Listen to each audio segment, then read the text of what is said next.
eeggata rakkinni dhuunfee darbaa baaqannaa si baasu asumatti si dhufa buddeenni si kuusu rakkinni dhuunfee darbaa baaqannaa si baasu asumatti si dhufa buddeenni si kuusu.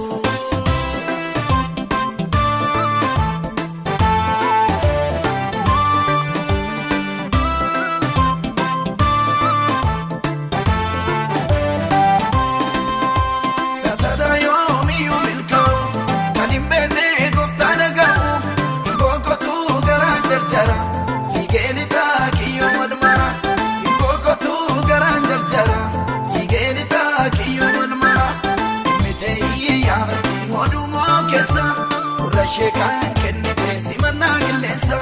maatii gurraatee baatee taate maana yeessa mul'ata maalee deemu badduu nama baasa ariifattee na deemu kiyyootti dirmita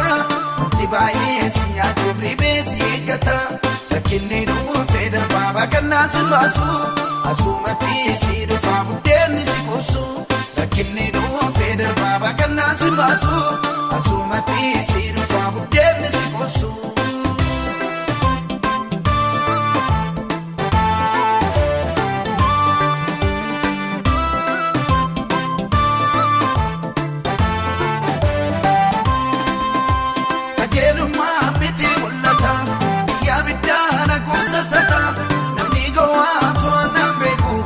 Ariifatee seena waan argu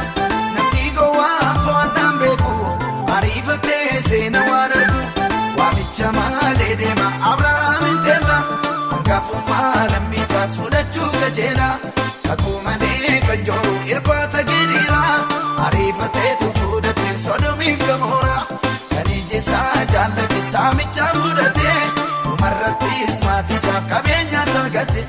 ariifatee na deemu kiyyootti baay'ee si nyaachuuf ribee si eeggata rakkinni dhuunfee darbaa baaqannaa si baasu asumatti si dhufa buddeenni si kuusu rakkinni dhuunfee darbaa baaqannaa si baasu asumatti si dhufa buddeenni si kuusu.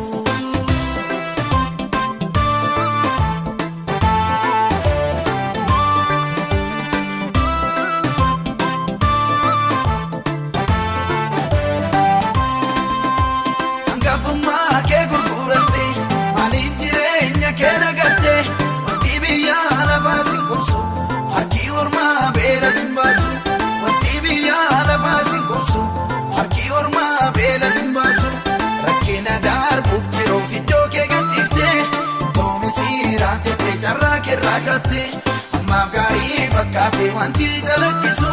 maqaa si baasa malee nagas hin teessisu ariifattee na deemu kiyyootti dirmita